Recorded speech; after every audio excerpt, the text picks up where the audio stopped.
Hello दोस्तों, स्वागत है आपका मैक्स आईएएस में। आज हम लोग पढ़ेंगे कि किस तरह से अगर आप बिगिनर्स हो या फिर आपने बहुत बार एग्ज़ाम दे लिया, आपका एग्ज़ाम क्लियर नहीं हो रहा है, तो ये वीडियो आपके लिए है। क्योंकि आज हम लोग एक ऐसा टाइम टेबल बनाएंगे जो 40 डेज़ का होगा और इसमें इस तरह से टॉपिक कंप्लीट करेंगे जिससे कि सारा सिलेबस भी कंप्लीट हो जाए और लास्ट टाइम कॉन्फिडेंट भी आ जाए कि हाँ, मैं एग्ज़ाम क्लियर कर सकता हूँ। तो आप लोग बने रहिए वीडियो के लास्ट तक।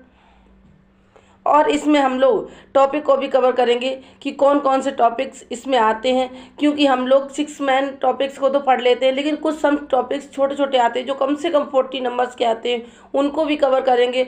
और साथ में ही टेस्ट सीरीज़ का बहुत ज़्यादा इंपॉर्टेंट रोल होता है, तो उसको भी अच्छे से कंप्लीट करेंगे, उसको भी बताएंगे, उसका भी टाइम टेबल करेंगे। तो चलिए वीडियो को स्टार्ट करते हैं। बहुत से बच्चे एक अच्छा टाइम टेबल नहीं बना पाते हैं, जिस कारण से एग्ज़ाम में फेल हो जाते हैं। लेकिन इस टाइम टेबल को बनाने से पहले हमें एक प्रॉमिस अपने आप से करना पड़ेगा कि हम ये टाइम टेबल कम से कम 14 आवर्स का एक दिन में बनाएंगे। जो भी हम लोग एक दिन में टारगेट करेंगे उसको बिना अचीव किए सोएंगे नहीं, चाहे सुबह क्यों ना हो जाए। क्योंकि अगर हम लोग एक टॉपिक भी उसमें छोड़ देंगे तो आगे जो बच्चे बैठे हुए हैं वो हमसे ज़्यादा आगे निकल जाएंगे। तो जो भी हम लोग एक दिन के लिए टारगेट बनाएंगे तो उसको रेगुलर फॉलो करते ही जाना है और डेली टारगेट करके ही सोना है, चाहे वो सुबह हो, चाहे शाम हो, चाहे कुछ भी हो। तो चलिए वीडियो को हम लोग पेपर के थ्रू समझते हैं, टाइम टेबल को किस तरह से टाइम टेबल बनाना है हम लोग समझेंगे एक टाइम टेबल के थ्रू। ठीक है, तो चलिए टॉपिक को स्टार्ट करते हैं। जैसे कि ये है 14, तो चलिए हम लोग स्टार्ट करते हैं। फिर सही से टाइम टेबल क्या होना चाहिए उसको बनाते हैं। जैसे कि मैंने ये दिया हुआ है 14 अप्रैल से 19 अप्रैल तक का टाइम टेबल। जैसे कि 5 दिन में हमें हिस्ट्री कंप्लीट करनी है। हिस्ट्री में, मॉडर्न हिस्ट्री में स्पेक्ट्रम, घटना चक्र एंड मिडिएवल में घटना चक्र, बस घटना चक्र को पढ़ लेना है और उसके नीचे जो व्याख्या उसमें दी होती है उसको भी पढ़ लेना है। उसके बाद में जो नीचे क्वेश्चन और एक्सप्लेनेशन दिया होता है उसको पढ़ना है। इन थर्ड है एंशिएंट हिस्ट्री, उसको भी घटना चक्र को पढ़ना है। दोनों ही घटना चक्र मिडिएवल और एंशिएंट के लिए मोर देन सफिशिएंट है। मॉडर्न के लिए स्पेक्ट्रम में कुछ हाइलाइट्स, क्वेश्चंस एंड घटना चक्र बहुत है। एंड एक अदर टॉपिक डेली पढ़ना है एक, या जैसे कि ये 5 दिन का है, 5 दिन का टाइम टेबल है 14 अप्रैल से 19 अप्रैल तक। ठीक है, तो इसमें एक अदर टॉपिक पढ़ना है। फॉर एग्जाम्पल सेंसर और बजट, 2 टॉपिक 5 दिन में कवर कर लेने हैं। एंड थर्ड है 1 मंथ करंट अफेयर कर लेना है कम से कम। देखो जैसे कि 12 महीने मेरे करंट अफेयर कंप्लीट करनी ही करनी है, तो मैंने इसको 5 सेगमेंट्स में बांटा हुआ है।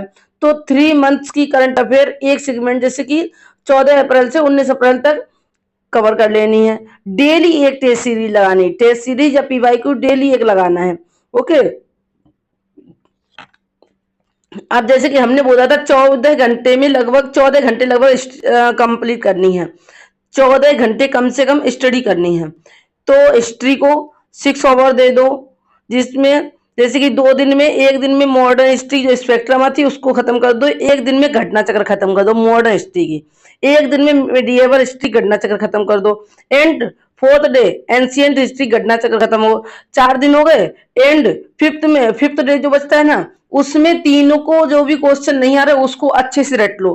5 डेज हो गए, 6 आवर देना है हिस्ट्री में। एक अदर टॉपिक जो मैंने बताया सेंसर एंड बजट, 5 दिन में 2 टॉपिक कवर करने हैं, उसको अच्छे से, एक टॉपिक को 2 दिन दो, 1 घंटा, लेकिन उसको अच्छे से कवर कर लो जिससे कभी भूलो ना। And third 1 month current affair daily करनी है ना, 1 मंथ करंट अफेयर डेली, या 3 मंथ्स की 5 डेज में 3 मंथ्स की करंट अफेयर कवर करनी है। जैसे कि मई में एग्जाम्स है, ठीक है, तो हमें मई 2025 की करंट अफेयर पढ़नी पड़ेगी क्योंकि 1 साल, तो मई, जून, जुलाई, इन 3 मंथ की 5 दिन में करंट अफेयर कवर कर लो। ओके, अब बात करते हैं 20 अप्रैल से 25 अप्रैल, 5 दिन का टाइम टेबल, जिसमें ज्योग्राफी और अदर टॉपिक कवर करने हैं। ज्योग्राफी के लिए एनसीईआरटी 9 to 12 तक ही कवर कर लेना है। एंड घटना चक्र कवर कर लेना है। ठीक, घटना चक्र को अच्छे से पढ़ना है। जो वर्ल्ड हिस्ट्री वाली घटना चक्र आती है ना, पूरा का पूरा क्वेश्चन इसी से फंसता है, उसको कवर कर लेना है। एक अदर टॉपिक जैसे गवर्नमेंट प्लस स्टेट स्कीम, 5 दिन में ये 2 टॉपिक जो छोटे छोटे होते हैं उसको कवर करना है, गवर्नमेंट प्लस स्टेट स्कीम का। And 1 month current affairs complete कर लेनी है। जैसे 3 मंथ्स की करंट अफेयर इन 5 दिनों में कवर कर लेनी। जुलाई तक उधर हो गई थी, तो अगस्त सितंबर अक्टूबर की इसमें कवर कर लेनी है। एंड टेस्ट सीरीज डेली एक लगाना है, क्योंकि टेस्ट सीरीज बहुत इंपॉर्टेंट होती है, उसका एनालिसिस भी साथ ही साथ करना है, क्योंकि अगर बाद के लिए छोड़ोगे ना तो बहुत ज्यादा प्रॉब्लम हो जाएगी। एंड ये 25 अप्रैल तक का टाइम टेबल हो गया। एंड 26 अप्रैल से 1 मई का टाइम टेबल। पॉलिटी ले लो, पॉलिटी के लिए घटना चक्र काफी है फैक्चुअल क्वेश्चन के लिए, लेकिन जो 1 लाइनर क्वेश्चन आते हैं उसके लिए आपको एम लक्ष्मीकांत पढ़नी ही पड़ेगी। तो या तो आपने शॉर्ट नोट पढ़ाए हो उसको पढ़ लो, या फिर आप बुक जो भी उसमें हाईलाइट्स कर रखे हो उनको कवर कर लो, क्योंकि पूरी बुक तो कवर कर नहीं पाओगे। ओके, एक वन अदर टॉपिक जैसे कि मिनरल्स एंड एग्रीकल्चर डाटा और प्लस मैप को इन 5 दिनों में इन टॉपिक को कवर करना है। डेली 2 आवर्स देने हैं ना, अदर टॉपिक को तो कवर हो जाएगा। 1 मंथ करंट अफेयर 5 दिन में 3 मंथ करंट अफेयर करनी है। जैसे उसमें जुलाई अगस्त सितंबर की हो गई थी, अक्टूबर नवंबर दिसंबर की इसमें कवर कर लेनी है। एक टेस्ट सीरीज डे, मतलब 5 दिन का 5 दिन का टाइम टेबल दिया ना, तो इसमें 5 टेस्ट सीरीज आप कवर कर लोगे।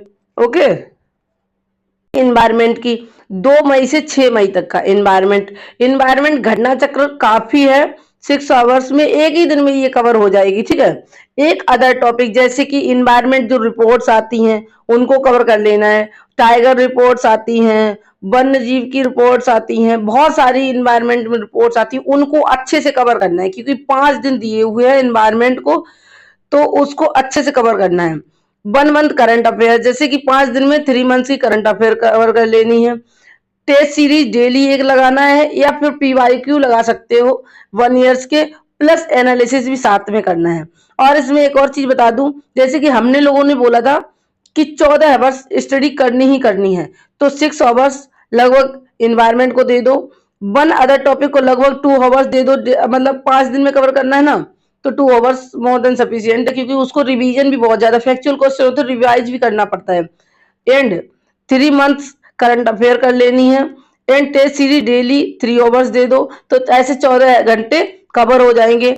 एंड 7 मई टू 11 मई तक साइंस एंड टेक्नोलॉजी को देना है, जिसमें घटना चक्र को पूरा अच्छे से पढ़ना है, और क्वेश्चन नीचे जो एनालिसिस होता है ना उसको भी अच्छे से कवर करना है।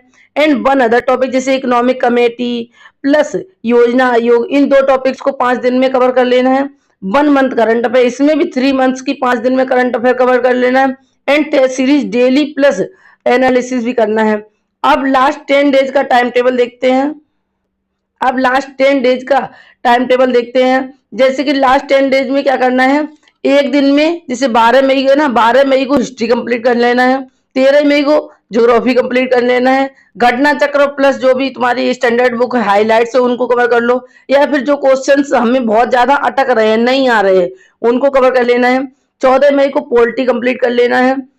15 मई को साइंस एंड टेक्नोलॉजी कंप्लीट कर लेना है। 16 मई को इन्वायरमेंट कंप्लीट कर लेना है। 17 मई को करंट अफेयर्स कंप्लीट कर लेना है। 18 मई को सम शॉर्ट टॉपिक कंप्लीट कर लेना है, फॉर जैसे टाइगर रिपोर्ट्स हो गई, सेंसस हो गए, बट जो भी अभी तक जो भी शॉर्ट छोटे छोटे टॉपिक पढ़े थे ना उनको एक दिन में सारे कवर कर लेना, और इनकी शॉर्ट नोट भी बना लेना जिससे रिवाइज करने में आसानी हो।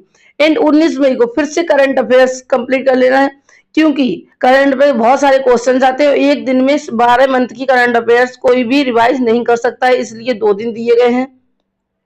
ओके, अब बचते हैं 19 मई के बाद जो 4 दिन बचते हैं उनको बहुत ही अच्छी तरह यूटिलाइज करना है, क्विक रिवीजन करना है। डेली एक दिन में 3 सब्जेक्ट कवर करने हैं, और साथ ही जो क्वेश्चन हमें नहीं आ रहे या फिर बहुत ज्यादा अटक रहे हैं उनको कवर करना है। उसके बाद आप देखना लगभग एक दिन में 3 टॉपिक कवर करोगे ना, तो 3 दिन लगेंगे रिवाइज करने में।